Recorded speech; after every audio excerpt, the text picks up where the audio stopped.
my phone, people. No phone. It's 10 a.m. So I'm Sharon Megda. I'm director of the Water Resources Research Center, and we're really delighted to welcome you to the seminar on will desalination resolve the Israeli-Arab water conflict? If not, why? Question mark. And I tried to have it be a little suggestive so that people would come to hear the answer that you were going to give to the question. And we're really delighted that Eran Feitelson is here with us today, along with his wife, Rachel. Eran is a professor in the Department of Geography at Hebrew University of Jerusalem. Formerly, he was head of the Advanced School for Environmental Studies in the Fetterman School of Public Policy and Government at Hebrew University. He's published extensively in the fields of water policy, transboundary water, transport policy, land use planning, environmental policy, and earthquake preparedness. And many of us in the room have read various papers of him. He's quite highly cited. And in addition to his academic work, he has participated in national planning teams and committees and is serving as chair of the Israeli Nature Preserves and National Parks Commission. And currently he's in San Diego at San Diego State University as a Murray Gallant's in San Diego, Israel Initiative Visiting Scholar. Kind of a long name, but I got it out. We're scheduled to go to 11 today, and since it is a reasonable sized crowd, why don't we just go around the room very quickly and do introductions of name and serial number and affiliation. Rachel, I introduced Rachel, whom I've met. I've been to their house when I was on sabbatical in Israel back in 2012, and you're so gracious to welcome me to your kitchen. I'm Bob Faraday. I'm at the UL Center. And Eran and I first met in a very unusual place in Perugia, Italy, where UNESCO convened a meeting of about 3 Israelis and 3 Palestinians to talk about water issues, and one of them was the director of the Palestinian Water Authority, so we got to know each other back in the castle in Perugia. I'm Margaret Wilder. I'm in geography and Latin American studies, and I write quite a bit about desalination in the context of the U.S.-Mexico border. I'm Beth Alford, hired from Arizona Center for Judaic Studies, one floor below. And a co-sponsor, by the way, the co-sponsors today are the Arizona Center for Judaic Studies, the UL Center for Studies in Public Policy, and the Center for Middle Eastern Studies. And I'm also, let me just say, having a search for a new scholar in our department in modern Israel studies. So, spread the word. I just got it posted.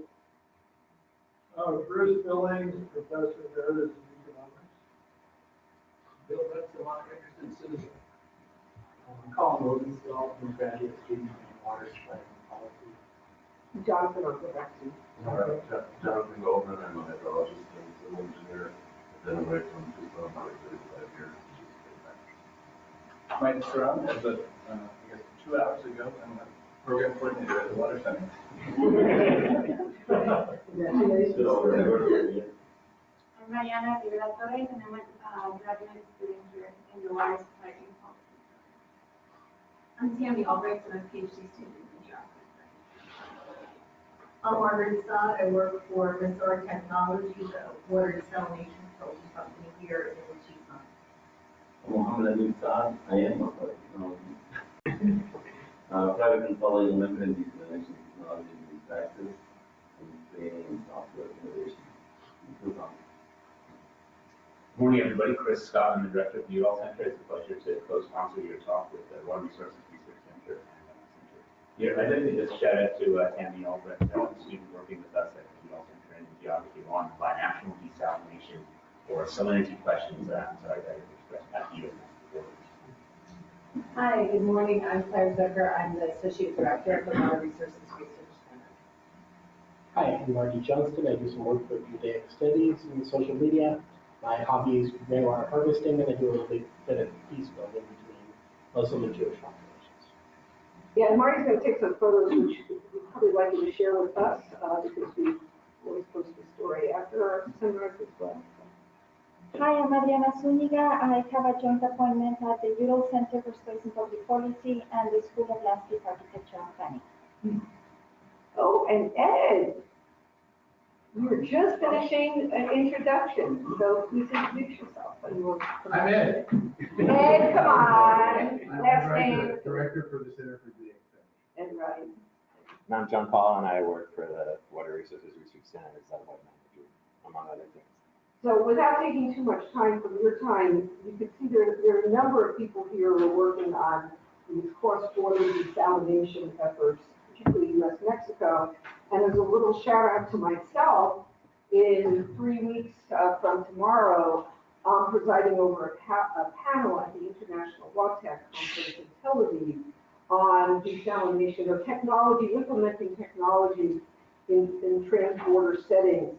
And I've got 2 Mexicans, 3 U.S. people, and 2 Israelis on the panel to talk about this topic. So, I'll report back when I come back. So, Eran, the floor is yours. We have an hour, and if people, is there anybody that has to leave precisely at 11 for class or whatever? Please do. Eran can stay till about 10 after or so, and then he's actually going up to the biosphere this afternoon. So, the floor is yours. So thank you very much, and thank you for having me here. It's my first time in Tucson, so it's very exciting. And okay. So when we talk, I don't know, who knows what exactly. So essentially, when we talk about Israeli-Arab water relations, we're usually talking about 2 major basins. One is the Jordan Basin, which is this area, which is of course surface water. The second is the groundwater, the aquifer, the mountain aquifers, which are actually comprised of 3 aquifers: the eastern mountain aquifer, the northeastern one, and the western mountain aquifer. And all of these are connected to the national water carrier, the Israeli national water carrier. In Israel, they have a national water system, and essentially water is conveyed all along with all the water reservoirs are connected. And the other important element is the East Fork Canal, which they call the Abdallah Canal, which is of course the Jordanian side. And I will talk both about the Israeli-Palestinian case and the Israeli-Jordanian case, which are the 2 main cases, because here, just one more thing, because essentially there's a dam right here in Dania, which is the Sea of Galilee, and essentially the Jordan Basin, even though we put it as 1, it's 2, because there's hardly any water, if at all, going over the Dania Dam. So essentially you have the northern Jordan, which then feeds the national water carrier, and the Almoka lower Jordan, which is Jordan and Israel and Palestinians. And that is the area which is under the greatest stress. So the real area of the greatest stress is Jordan, Israel, and the Palestinians, and that is actually the focus of what we're talking about. Syria is a very different case, and in that case, the main water issues of Syria are the Euphrates, which is vis-a-vis Turkey more than Israel, and Lebanon also is its main water sources are elsewhere. The amount that is in the Jordan Basin is rather small, so the real issues are the lower Jordan. Essentially, in terms of the water, so Israel has been exploiting the western and northeastern mountain aquifers, essentially fully already before 1967, before the war. In terms of water use, there's a very wide discrepancy in water use between Israel and the Palestinians on one hand, and the Jordanians on the other hand. In terms of the water conflict, so the Palestinians raise claims to about half of Israel's natural water. But the country which is really the most water stressed is Jordan. If we're talking in this region, the country where the stress is greatest is Jordan. Jordan has no sea, it's in Aqaba, which is far away from the center of the population, which are in Amman and northward, which are also very high up. Around 1,000 meters above sea level, so it's very difficult to supply them. And Jordan has absorbed very large number of refugees. Jordan still has around 700,000 Iraqi refugees, and in addition to that, there are somewhere between 1 million and 2 million Syrian refugees, all of which have to be supplied with water. I mean, you can supply food, clothing from far away, but you can't supply water from far. So, in addition to the Jordan population, which is rapidly increasing in and of itself, they have these two influxes of refugees in Jordan.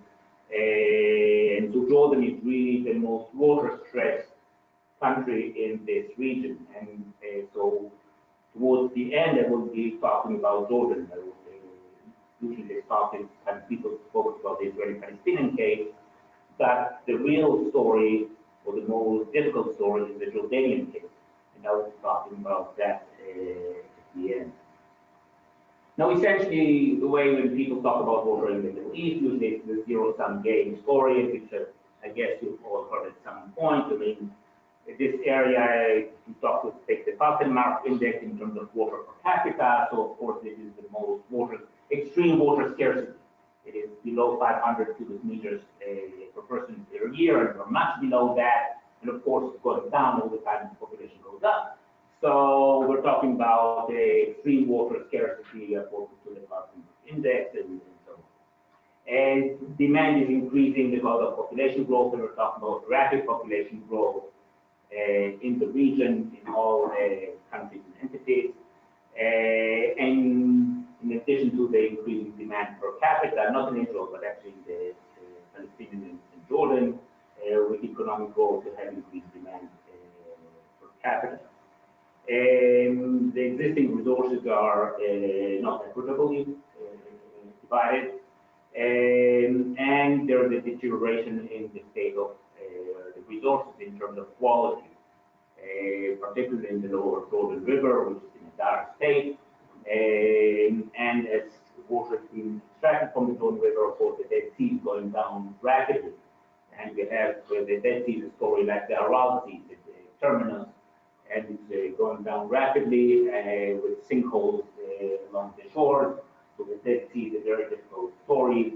Of course, more water you have to lay basin, the worse is the situation in the Dead Sea. But in addition to that, the aquifers, most aquifers are over-extracted, and there has been saline water intrusions into some of them. And finally, the thing we were talking about when we talk about climate change. So the models of climate change talk about in this region, it's one of the regions which is most adversely affected when you look at globally climate change. The Middle East is one of the most adversely affected, and particularly we talk about more extreme events. So it's not the average, which is the story about the extreme events. In this region, the real story is multi-year drought.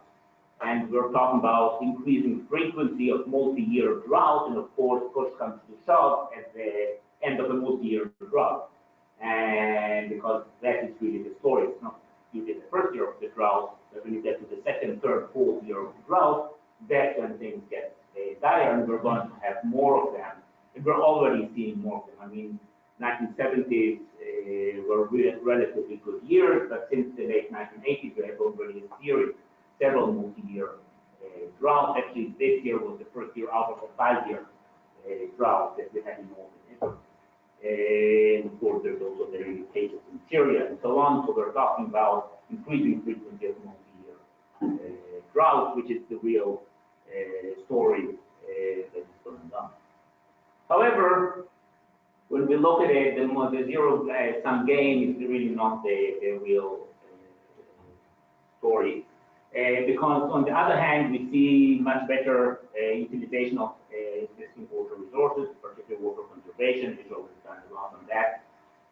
In the agricultural sector, there's actually decoupling of agricultural production from fresh water, even from total water. There's this big difference between total water and fresh water, because the fresh water has been going down dramatically, while total water remains more or less the same, the difference being recycled waste.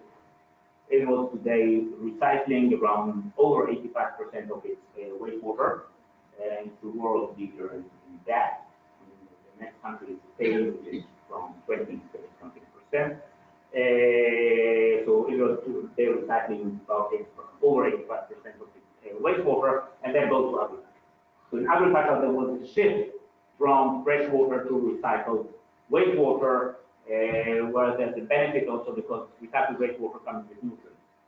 So you have also nutrification as a result, which is good for the farms.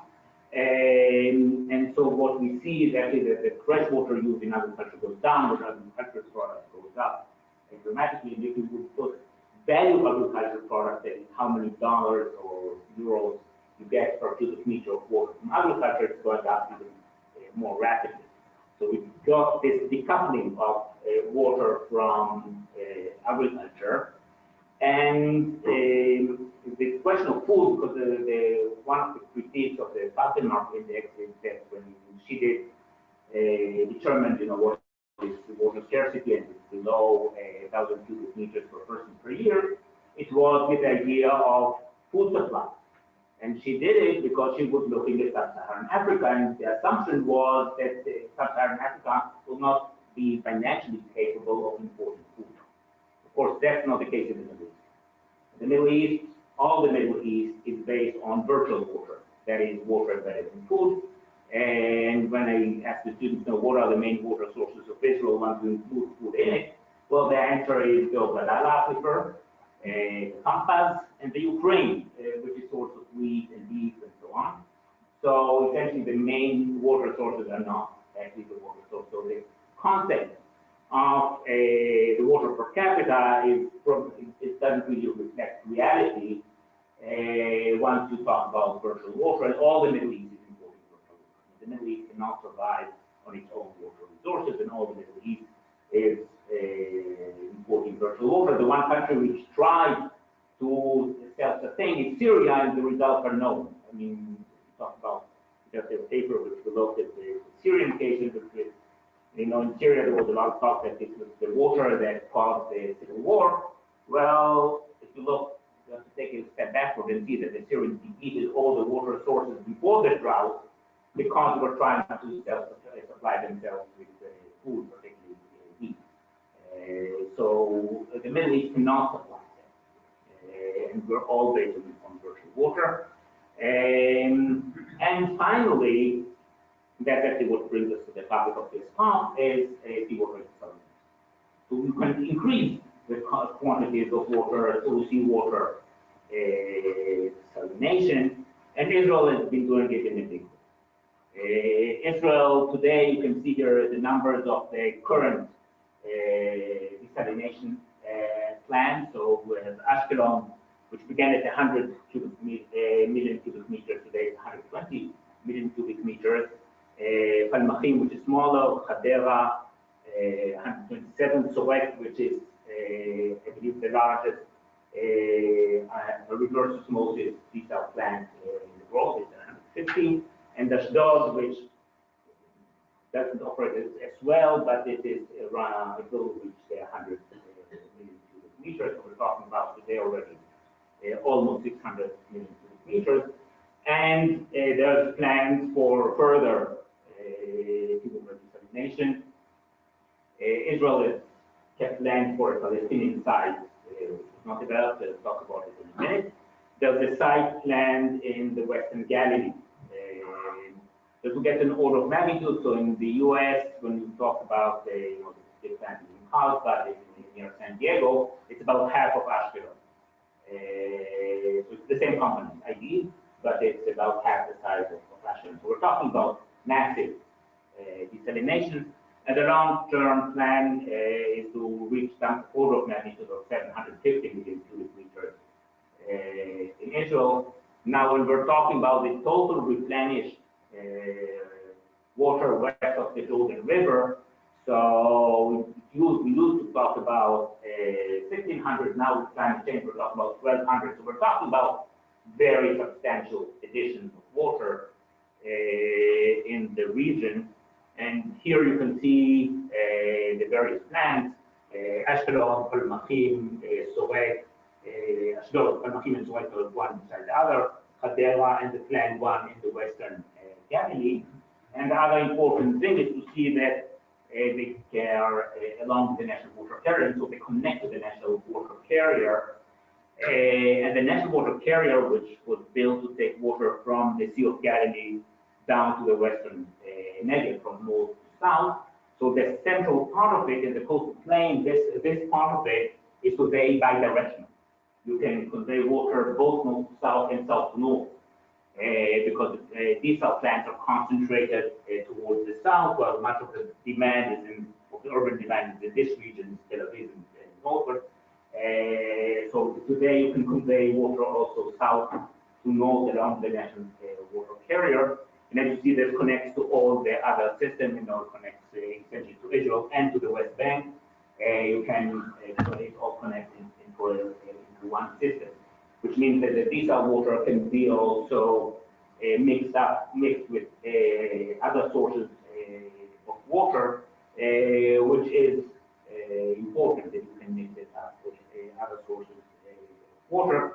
And there's a lot of politics around it. I won't go now into the internal Israeli politics, but there was a lot of debate around. But one thing is, though, the national water carriers operated by Mekorot, by the National Water Company, while the desal plants are BOPs. And Mekorot was actually far from operating them, except the one in Ashdod, which now is also has to sell. And all the desal plants are BOPs, which means that the country also purchases them. And I'll get to that in a moment. That's a very critical issue that's going to be talked about. Yeah, and BOT means both operate transfer. Oh, sorry. Some people may not know. Yeah, so if I'm using any terms or anything that's not known, please feel free to stop, because I know people here are very wide variety of backgrounds. So if I'm using any terms that are not clear, please stop me and ask. Yeah, just to clarify, the number you showed for the plant, the million cubic meter per year. Yeah, of course, yeah. Million cubic meters per year, yeah, sorry. Now, in terms of when we go up from beyond the Israeli picture and we look at it regionally, so essentially all parties agree that they will need desal at some point. It's true if you look at what the Palestinians say, if you look at, of course, the Jordanians and Israel. So everybody agrees that all parties will need desal at some point. Moreover, the cost of desal has been going down. Kind of in the 1990s, they talked about $1 per cubic meter on the shoreline. Today, the desal plants come around 50 cents per cubic meter, order of magnitude with slight variation, but around 50 cents per cubic meter on the shoreline. And if people are talking about forward osmosis, I don't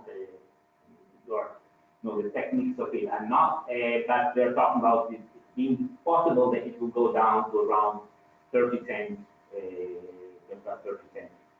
per cubic meter. So we're talking about rapid or there was substantial decrease in cost in terms of the cost of desal.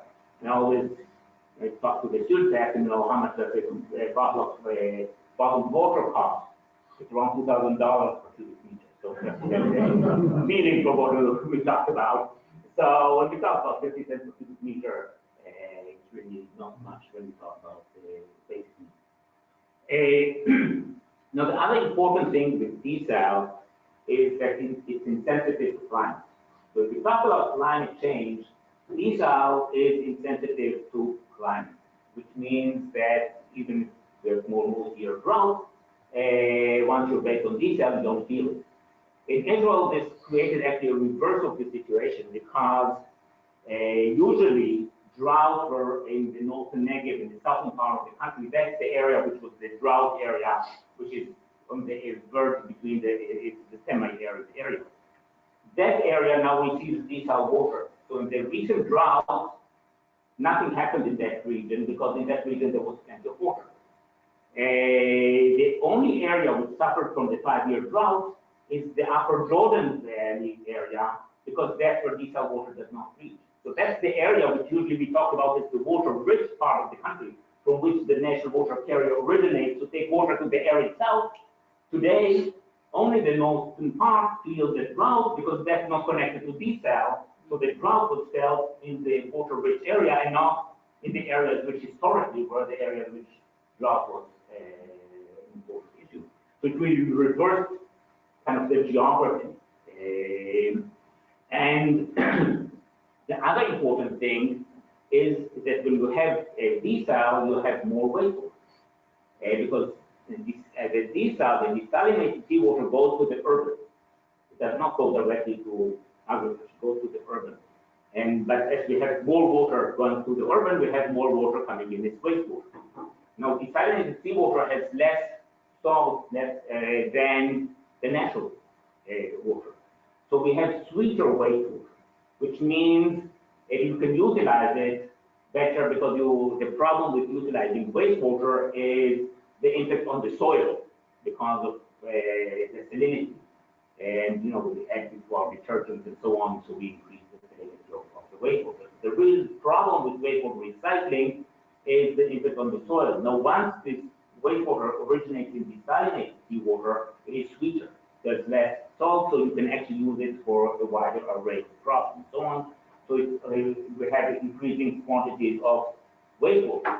Now that means that also agriculture is decoupled from the climate because as agriculture is shifting to recycled wastewater, and recycled wastewater is no longer people continue to flush their toilets, you get recycled wastewater. So agriculture is also decoupled from the climate and from the weather. So that's why when we had the 5-year drought, agriculture in the south, no problem. Historically, when there was a drought, you would cut the allocation to agriculture in order to shift to urban. Today, but agriculture is on recycled wastewater, so you don't cut the allocation of, you don't cut the recycled wastewater. So agriculture in the south was not affected essentially by the drought, even though there was little rain. Only the agriculture in the north was affected by the drought. So again, it flips over the way we look at water. And for agriculture, it really, recycled wastewater is something that is very useful. For one, it is cheaper than the fresh water, and it is more reliable. You get it as long as people continue to flush the toilet, you get it. And the supply increases. As we have the urban population grows, so the supply of recycled wastewater increases. Actually, today in some places, there is a concern that we don't have enough ability to use the recycled wastewater. The recycled wastewater goes to the sea because there is not enough demand for it, or that you have to convey it a very long distance in order to find a place where you can use the recycled wastewater. So the problem is actually Israel is getting to a situation of excess water once you put in the recycled wastewater in. So again, it completely flips over the way we were used to think about Israel's water. Once you get into this settle, everything changes. So why is there a problem? I mean, if we cellularize, that actually we have enough water, there's desalinated seawater, recycling wastewater. Everybody agrees that there should be desalination at some point. So why are the parties still disagreeing? I mean, problems to the pinch solved. Well, there is still disagreement. From the Palestinians' perspective, the Palestinians say that, well, Israel should desalinate, and essentially the Palestinians will get a larger part of the aquifers, of the mountain aquifers, particularly the western mountain aquifer, that is the main source of contention. In addition, the Palestinians lay claim to water from the Jordan River, which harks back to the Johnston Accord of the 1950s, where the Jordanian allocation, Jordan at that time controlled the West Bank. The West Bank is the Jordanian from west from Amman. There were 200 million cubic meters which were supposed to go to the West Fork Canal, which was never built. That was essentially the Palestinians that they came to.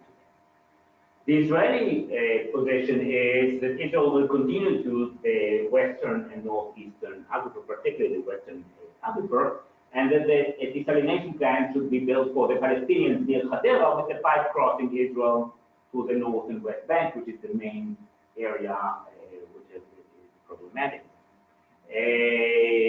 And the Jordanian approach is that if we read that canal, that there should be a canal from Aqaba, where desalinated, there will be desalination on it, and the desalination was desalinated seawater was originally, it changed since then, we'll get to it later, we'll go to Amman, and the brine will go to the Dead Sea and help stabilize the Dead Sea. That was the original idea. But the point is that these positions, that we always say, when we talk about conflict resolution, you have to differentiate the positions vis-a-vis the interest. You have to understand what stands behind. And one thing is the question of power. Desalination, what it really does, it changes the basic geography of water. The first thing you learn about water in primary school is the water goes to the sea. All water goes to the sea. Well, it's left over. Water comes from the sea inland. So the basic direction of water flows flipped over. The desalination means that water flows from the sea inland. It also doesn't flow in basins. So the kind of concept of basin management and so on, which is again kind of the basic premises of water management is basin management. Well, it doesn't make sense when you talk about desalinated seawater. It flows in parts from the sea inland, so the basic geography changes. Now that has a power element to it because the lower riparian becomes upper riparian. I mean, desalinated seawater, the lower riparian who sits on the sea is the upper riparian on the desalinated seawater. So the power relationships take over. So if you want to understand the Jordanian position, for example, if you wanted to get water to Amman, it would be much, much cheaper to bring it from the Israel Valley to northern Israel than from the Red Sea. But that would mean that Israel is the upper riparian. It's on the desalination plant. The whole point of the red dam is that it is within Jordan. So the question is, who is the upper riparian, who sits on whose tap, and in the desalination, it's the lower riparian who becomes the upper riparian. So one has to understand the changes in the basic power relationship between upper riparian and lower riparian when we talk about desalinated seawater flows. And the Jordanians and Palestinians don't go to leave their lower riparian on the desalinated flows. So that is something that underlies the Jordanian and Palestinian positions. The other element is the relationship between desalination and storage. Because, desalination decouples from the climate, but doesn't annul the climate effect. Because desalination does not apply the full use of the water. It applies certain percentage of the water use. But you still have the weather fluctuations, and the way you control that, of course, is through storage. So desalination does not annul the importance of storage. In areas like here or like in Israel, storage is really the name of the game, because when you have the Mediterranean climate where you have all the rain in 3 months or a good year in 4 months, and you have 8 months with no rain, so you need storage. And essentially the name of the game of management. So when we talked about the Jordan Basin, so it's really the Sea of Galilee is the only lake in the region. Jordan, for example, one of the main problems of the Kingdom of Jordan, it has no storages.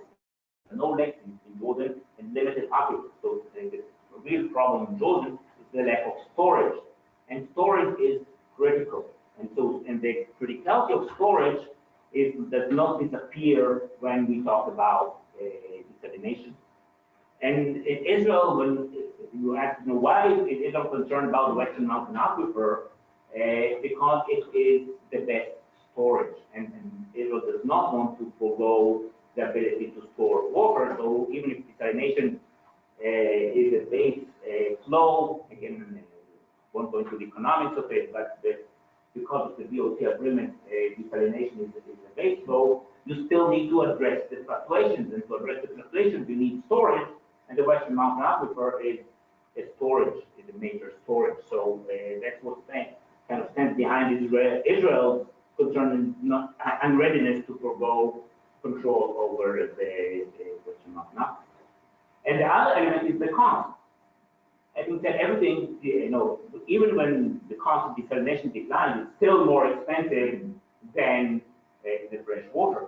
So there is a question of cost. Who will pay and how do you allocate the cost? So the question of cost is always there when you talk about desalination. Doesn't disappear. But behind that, there's even more fundamental questions. And really the first question is the relationship between produced water and natural. Desalinated seawater is not a natural resource. It's produced. It's an industrial product. Essentially, it's no different than Coca-Cola. It is something that you have some technology, you take seawater running through membranes, in the case of reverse osmosis, you get a product in the end. In Israel, according to the 1959 law, all water resources were national. They belong to the state. But not desalinated seawater. The state purchases desalinated seawater because that's not a natural resource. The state does not own the desalinated seawater, it purchases it. In contrast to all other water, water from the aquifers, water from the Sea of Galilee, the state does not purchase, it owns it. But desalinated seawater, it purchases from the companies that got the tender of the DOT. So desalinated seawater, produced water, is not, even if it's chemically similar to the fresh water, in terms of concept, it's something different. It's an industrial product. And for example, if you look at the international law, desalinated seawater is not there.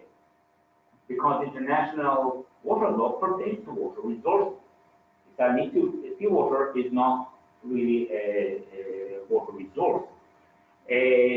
Moreover, there was the argument, okay, if one party desalinates, then it has more water, then it can give up or forgo some of the freshwater resources.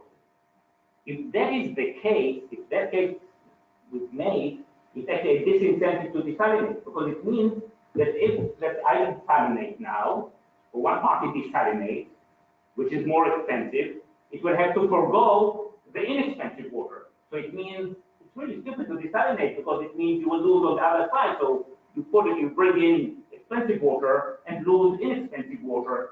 So it's really a disincentive for desalination. So also making this connection is really something that is problematic. If this connection is made, or if this argument is made, it actually will be a disincentive for desalination and for resolving conflict.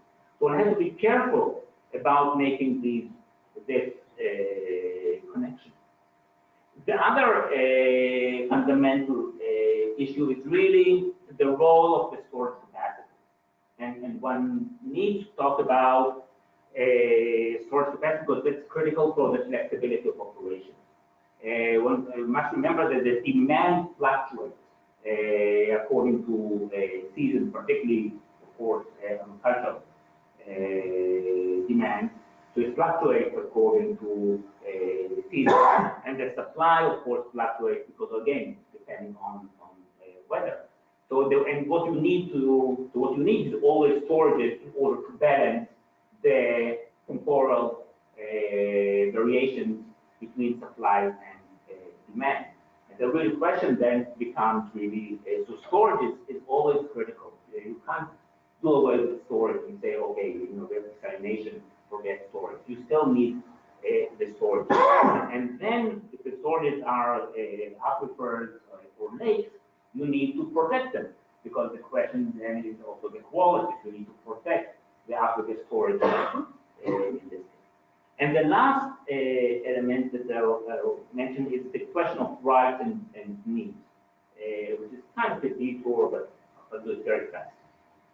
Essentially, it's very important how we talk about water. If we talk about water as water rights, then water rights, there's a problem. You can't really negotiate over rights. There's no negotiation. If I write, then it's mine, that's it. What we can do is talk about needs. And if you look at the Johnson Accord, which was in the 1950s, the most of the serious situations, Arab countries at those times not recognize Israel's right to exist, Eric Johnston comes then to the Middle East and manages to reach an agreement, which is unbelievable. And the way he did it, he looked at needs. He essentially asked, what do you need the water for? And every place at that time was irrigation was the main need, and essentially all the Arab countries could show a need for their gas, and the remainder was for Israel for the national water carrier. So the question is really that was 1950s, what is the need? And we had a project on that, which was with the Abdel Rahman Tamimi, it was with the Palestine Hydrology Group, it was a joint Israeli-Palestinian study that we had. And we asked the question, what is the need, and whether there's enough water in the case of the Israeli Palestinians, that was only Israeli Palestinians, to address the needs. I won't go into the specifics, but essentially, we said also on the demand side, not only between produced water and natural water, but from a normative perspective, there can be a difference between two different drops of water going to the same house from the same time. If you use it for drinking or basic hygiene, that's a need. If you use it for a jacuzzi, that's a luxury good. So it's two different things. If the water is used for a need, or water is used for a jacuzzi or irrigating the garden or something like that, which is an economic good. You know, if anybody wants to have a jacuzzi, that's fine, but pay for it. It's not something that has to be supplied. So what should be supplied, what we should be talking about is the basic needs. And in basic needs, we said it's not basically just survival, but it's for a reasonable level of living. And essentially when we talked about 60 cubic meters per person per year. And the way we did was based on the work of Jonathan Chenoweth, who's a postdoc of mine. And he looked at the different countries in the world, and Malta was actually the lowest one. We said, okay, this level of living in Malta is reasonable. And so the same order of magnitude. Then there's cultural needs, mixed and so on, environmental needs, which is, we're talking about the need, the minimal amount that's for the ecosystem to survive. It's not the optimal amount. And then there was the issue of social needs. We talked about rural agriculture. Again, the specifics, this is a whole different talk about, you know, the concept of water, and kind of, then I went on with it and deconstructing the concept of water and how should different types of water be treated and so on. So I won't go into all of that. But the point that's important for our case is in the Israeli Palestinians, we did different scenarios and asked whether the needs can be met, given, and we said, well, let's say the world, mountain aquifer is divided 50-50. Why 50-50? So that's a benchmark. And we asked, can the needs be supplied under different scenarios, including very extreme scenarios of extreme climate change, that is the decline of 20% or 40% in the availability of water in Africa, and refugee return to the West Bank. And ultimately, the answer was yes, the needs can be supplied from the natural resources under those assumptions. And that is what was important. And the only place which, of course, could not be supplied is Gaza. And Gaza is a different case. Gaza needed desalination yesterday, or before that. Gaza is in a dire state already from the Egyptian times. But essentially everything else, or most of the needs could have been supplied by, we didn't need desalination. That's the main one for our purpose. Here, the Gaza case is the one case where desalination is needed to supply needs, which means it should be subsidized. Because ultimately the differentiation between needs and we call it wants, you know, what we want, like the jacuzzi or so on, is a question of price. A need should be supplied regardless of ability to pay, while economic demand is a function of your ability to pay. So if you have enough money to buy it, it's fine. It's not something that is. But the need should be subsidized because it's in the case of Gaza, It's the one case where you should subsidize desalination. All other cases, desalination it doesn't merit subsidization. Because it's not necessary to supply the basic needs that we define. And now Jordan. Now Jordan is really the most acute case in the region. Jordan, you don't have water 24/7, even in Amman, which is half of the population, the center of government. The large quantities of refugees in Jordan. What the Jordanians did, they built a project from the busy aquifer, which is a fossil aquifer on the border with Saudi, and it's a 350 kilometers long conveyance, and it's very problematic water with arsenic and so on. They don't really talk about it too much, but it's very problematic water. It's a very problematic project, and it's a fossil aquifer, and the Saudis are used slightly too, so that's definitely not the long-term solution.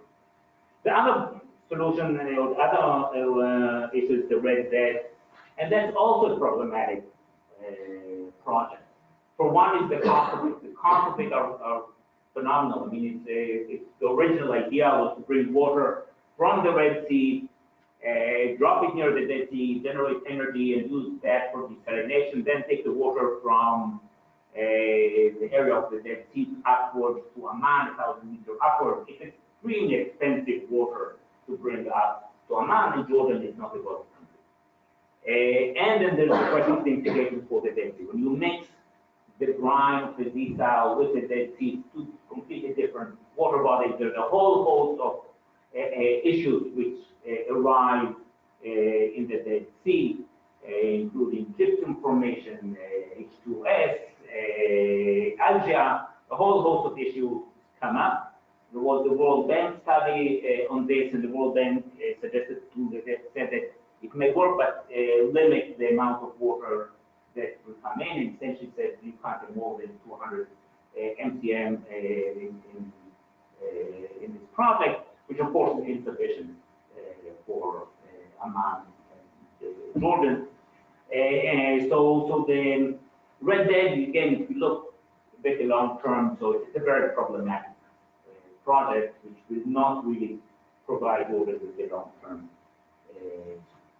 But Jordan does not want to be seen as dependent on Israel, which is what we mentioned before, kind of idea that, okay, we'll have a desalination plant in Israel, or water will come directly from Israel, is also problematic in terms of the internal politics. And this is something that I have not presented and I've not actually talked about it before, and this is the first time I want to raise it. It's the question, can desalination help? And here, what I've seen is the new plant today being advanced in Israel.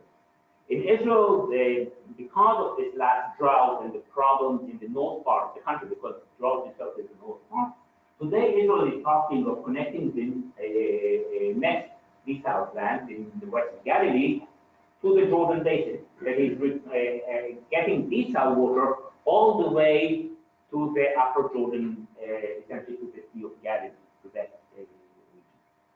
Now that opens all kinds of interesting options. Why? Because there's a precedent already. Because if you look at the Israeli-Jordanian peace agreement, it's a very interesting agreement. It's not a kind of the Indus one, this one takes this water, that one takes that water. It's a very complex agreement. And Jordan already gets water from the Sea of Galilee.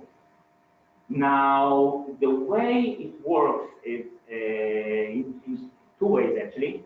One is, as I mentioned before, Jordan lacks storage. In the Israeli-Jordanian peace agreement, there's a clause which says that Israel will take 20 million cubic meters from the Yarmouk in winter to a point north of Dania.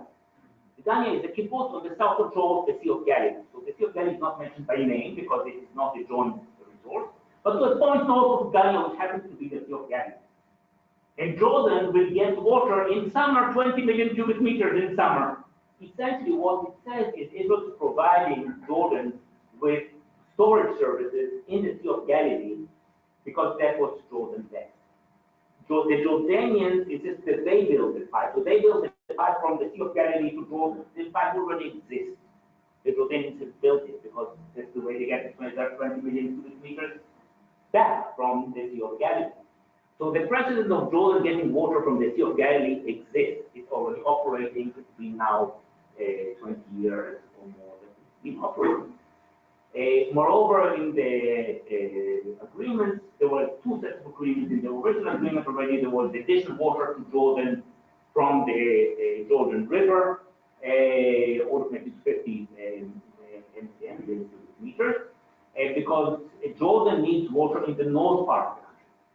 And Jordan and Israel got water in the Ahava aquifer, which is in the south part, where Israel developed the water resources in the period that Israel occupied this strip of land in the Ahava, and it will continue to do it.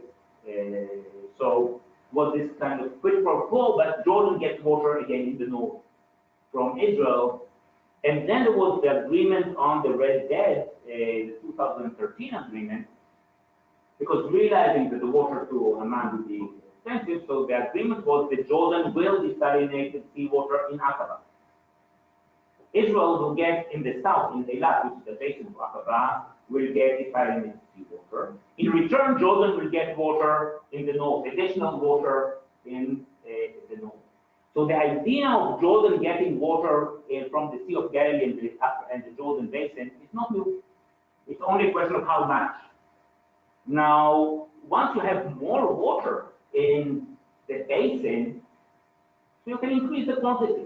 It is not the same psychologically or framed the same way as having a desal plant for Jordan in Israel and Israel being Africa. No, they get to simply from the existing sources on basically they make it with a bigger pipe or something on the line of where the original pipe was. But essentially, it is more of the same, and it's not kind of a new project built for Jordan. So I'm raising this as an option for the way that desalination kind of in a roundabout way perhaps can help Jordan. Now Israel has an interest in that because when that's why Israel stood. Because Israel has a very basic strategic interest in the stability of Jordan. I mean, it's one of Israel's top geostrategic goals is to have Jordan as a country. Think of Jordan has the longest boundary with Israel. Think, it breaks apart or you have Al-Qaeda there or something like that. So Israel is a very big interest in Jordan's stability, and water is important in terms of Jordan's stability, which is also why Israel, whenever it was push and shove, Israel essentially gave when it comes to Jordan. And so Israel has an interest basically in Jordan having sufficient water. And the question, of course, is the cost, because that is something that will have to be discussed, and of course that will be the question that will be arise. But we've already seen that when we talk about water in the Middle East, and that's something that again, the officials don't already calculated 30 years ago, and it's all the water in the conflict kind of desalinated and so on. One day, of course, fighting is more expensive than everyone's water. So, in terms of economics, the basic cost benefit is water. So that's why I think this is so at the end. So to conclude, essentially, what I'm arguing is, of course, water should be differentiated according to source. To use this kind of concept of water as one thing is part of the problem, and actually we should kind of separate and deconstruct this concept of water to waters, different waters have different answers. The desalinated seawater is not part of the water under contention, and it should be discussed economically. Storage is, of course, important, and I didn't go into this here and don't have time for that, but essentially we need the joint management, particularly for the shared aquifer. So this is something that I've worked extensively on in the past. And that's also when we just talked about like how to allocate existing resources, actually we're missing this. That's not really it's insufficient. And desalination does open options for positive sum gains. But it has to be realized what it is. One has to talk about money. But once you realize it and you do talk about money, well, there is more water around and you can do a lot of things. Once you realize that, yes, it's an economic work. But economics is not out of the game. Actually, one of the things we often talk about is if we can shift the discussion to the economic realm, and kind of depoliticize it in terms of this is something, okay, let's have a business deal. And you can do it as a business. And actually, that is the way you can turn it into a positive sum game. So, but you sell water, fine, but it exists. The case of Jordan is a special case, and I think that it's worthwhile thinking about it. Given the current Israeli plan, this is something that can be thought about. And ultimately, kind of the answer to the question, the title, so desalination is not a panacea. It's not something that, okay, we have desalination, problem solved, let's move on. What I try to show is not a panacea. And in order for it to gain the benefits that one can get from desalination, one has to address the fundamental issues that I talked about. One has to realize the questions of power and the fact that there is distrust between the parties, and one has to address it and see how you can frame it in a way that's acceptable to the parties. And it is important to see what we can talk about water. And really, once we differentiate this water, we differentiate between needs and produce and natural water and so on. Actually, once we address it, then we can reconstruct it and try to get to something that will actually help get to the problem. So that is kind of the bottom line in what I am thinking of today. All right. We have time for questions. If anybody needs to leave, now would be a good time, but I'll let you call on the questioners. Okay, your statement about desalinated water is not natural water, very intriguing to me. Because actually, it's part of the seawater, which is natural. You're only separating it from the salt. Unlike making Coca-Cola, where we add a different ingredient to it to different parts.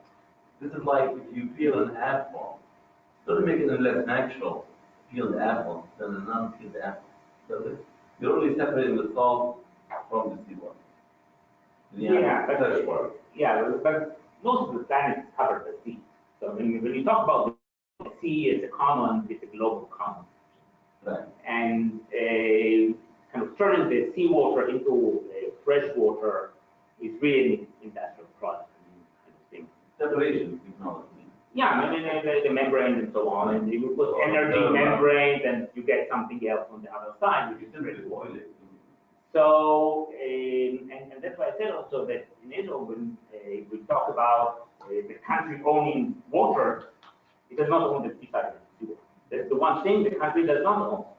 It purchases, because there's something that needs to be done. Now, it's true that I didn't go into all the differentiations. For example, you can ask what is recycled wastewater, because also it's technology, which is kind of an interesting thing, and it's really vague. So they don't have a clear answer to that, what is recycled wastewater. But in Israel, the recycled wastewater is owned by the state. So if I could just make a comment here, though, about there is no payment for the input of the seawater. And so in a sense, the issue we have here in the United States is that nobody pays for the water molecule. And that's the same there. It's not something the government purchases, it owns. And there's still, when you calculate the cost of the seawater, there's still no cost for the input, is the production of it. So there is some similarity to other water sources in terms of how it's priced at the fundamental entry level. I mean, I'm just you're not having the social cost in the desal cost, essentially. Yeah, there's just no cost for the input. But you still pay for the water, no matter what the source is. And the second conclusion here, because it's not does not address fundamentals. This really, all these points, the bullet points, do apply also to freshwater. let's say Israel has 200 million cubic meters, water supply, fresh water, total extraction, and doesn't know what to do with them, and now it's playing with ounce of power to do with the Jordan and Palestinians, you still have the same issue. So what's different about desalination? That's the part I'm trying to understand. No, freshwater resources, also, I mean, Israel has, for example, the coastline, which is within Israel. And so Israel utilizes it and owns it, utilizes it, special works and so on. It's not part of the shared resource. The point with the shared. If there's excess of it and they want to. yeah, but countries, I mean, many countries have water resources internally, which they don't share. They want, they can share it, they don't want, they don't share it, but Right. I mean, the US has water resources which are not transboundary, and the US decides what it wants to do with it. Right. The same is true for Israel, the same is true for anywhere else. The issues where you talk about the transboundary water is either the groundwater or the surface water, which in our case is the mountain aquifers, the three of them, and the Jordan Basin. So these are the shared resources, which is when we talk about the water under contention, the water that is being discussed in negotiations, it's these resources which are being discussed. So the other aquifers, which are inside Israel, like the Western Galilee aquifer, the Amman aquifer, the coastal aquifer, they're not part of the transboundary issues. And the same is true, like the Euphrates is not part of that in the case of Syria, or Palestine in the case of them. So they're not shared. But remember, 1967 war was fought over natural water because they wanted to divert the river Jordan water. No. It's so natural. That is something I researched. It's That's not how it started. No, it's not how it started. Because when you look, that's a study I did 20 years ago or more. I asked, it doesn't make sense. That argument doesn't make sense because you had skirmishes with Syria in 1951, 1953, and then in 1964 and 1966. They ended in November 66, which is much before 67. And since then there was nothing. So why? And then there was no real water scarcity. Water scarcity behind it, you would expect it increasing throughout conflicts, not decreasing for conflicts. And when you go and see the detailed history of what happened in each of these cases, this, what was at stake was never what was the pretext for something. In 51, it was in 51, 53, it was control of territory. It was the demilitarized zones between Israel and Syria. And for example, 51, Israel insisted from the beginning to put the tractors on the east side of the Jordan River in order to say that's part of Israel. Syria fired, the UN got involved. The tractors to the west side of the Jordan River, problem solved. The same polar drainage occurred. So of course it was not the drainage, because which side the tractors would stand, because it was land. The same with 1953, the beginning of the national water carrier was the demilitarized zone, the Israel was not yet called. 54, 66 had everything to do with the breakup of the UAE, the United Arab between Syria and Egypt, and the competition between Syria and Egypt. When you go into the detailed history, 67 was not about water. So if you have a paper on this, maybe you can send me the citation and I can search it. It was published in Water Policy in 2000. Maybe you can send this. Yeah. It depends how you look at history, and Yeah. I mean, there's a sequence of events that led to the first Arab summit because Israel wanted to. It led to the first Arab summit. Then exactly. Of course, you cannot separate the fundamental issue of land dispute and the existence of Israel or the Palestinians from any other pretext for war. Yeah, but I'm not saying that, but there's So a let's specific just take a couple scenario. other questions so to the people, and then, if there's time afterwards, you can talk. So I have a question. Thanks very much. That was very interesting. Maybe just for the Arizona folks here, the U.S. folks here, the scale of the desal, so the 580 MCM, is certainly I calculate it's 5 times greater than Tucson's delivery of CFP water on an annual basis. This is really massive. I mean, and with the build out that's planned, it will be larger than the CFP in terms of delivery. I mean, so it's really a scale of effort.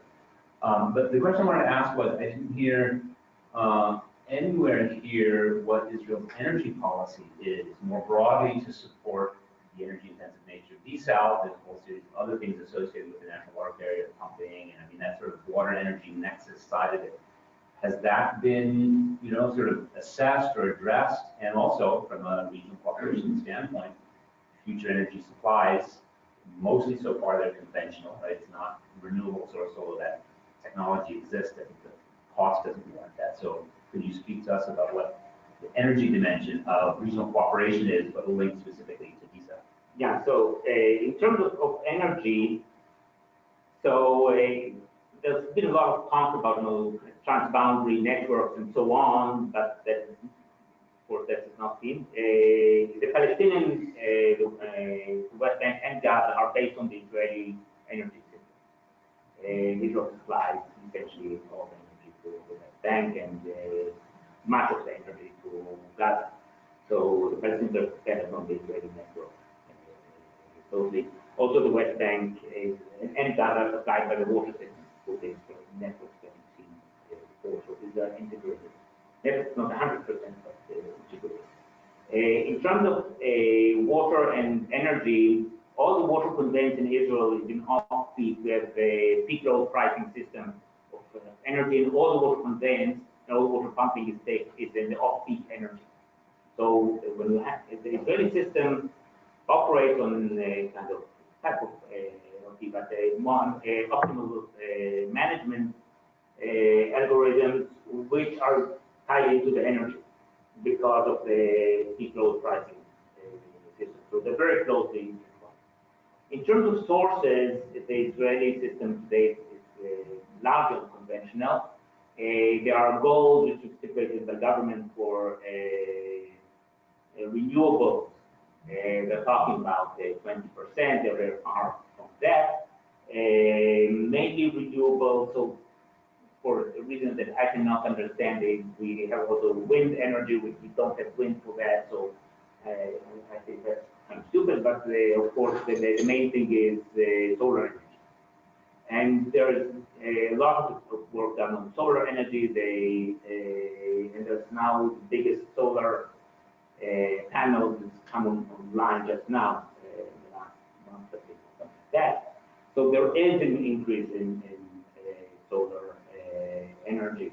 The diesel is not connected directly to the solar. Of course, the diesel has an energy cost. Around the diesel has an energy cost. There was discussion about the Gaza case, and I didn't talk very much about Gaza. Gaza needs a diesel plan. As I said, yesterday everybody knows Gaza needs a desal plan, needed a desal plan. The problem is the politics vis-a-vis the Hamas. I mean, that is the base. Actually, in Ashkelon, when they built Ashkelon, 5 MTM were supposed to go to Gaza.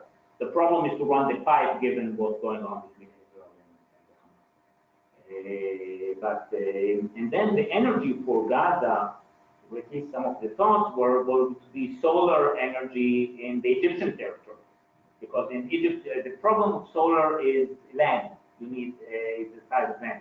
And the competition over land in Israel is extremely severe. Actually, the land problem is much more severe. The land scarcity is much greater than the water scarcity. Competition over Israel is today almost 9 million people. We have and the south part looks empty, but it's not empty because it's the military. We have a military which, of course, is oversized to the size of the country. So the competition over land is essentially very difficult to find land for the solar farms. That's why looking at the Sinai is actually the place where you have ample land. Of course, in the Sinai today, with the Egyptians and the Al-Qaeda they are fighting, is also not that simple. And also there's the option in Jordan. So in the connection of the grid, a lot of it has to do with renewables, because when you look for land for renewables, then both Jordan and Egypt actually have ample land. But that is again, that's where the geopolitics again hinges in. Without the details, this is precisely what I'm suggesting, is there's an energy cooperation on a regional basis that also doesn't tie solely into desalination, but that so the desalination opportunities linked to other infrastructure that can be transboundary or regional cooperation. It looks like, the broader picture actually may make it look more appealing. Yeah, so it's definitely there. course, there's also geopolitics of energy, which Feitelson is working a lot on, and why these kind of grid connections are not that simple to make. Because, I mean, if you look at it on the map and think conceptually, of course, the logical thing is to have, the renewables in Egypt and Jordan connect the grid, and then you can have much more energy coming into renewables. But of course, that's where the geopolitics of energy kicks in, and the willingness to rely on transboundary grids is not that. And remember that energy is in many cases more sensitive because you can't store it in hundreds of water. So kind of the vulnerability to supply disruptions in energy are greater than in water, which is kind of the problem with looking at transboundary energy grids when you talk about an area with high level of hostility like this. So I think we're going to need to close because we're over by about 10 minutes. So join me in thanking Eran for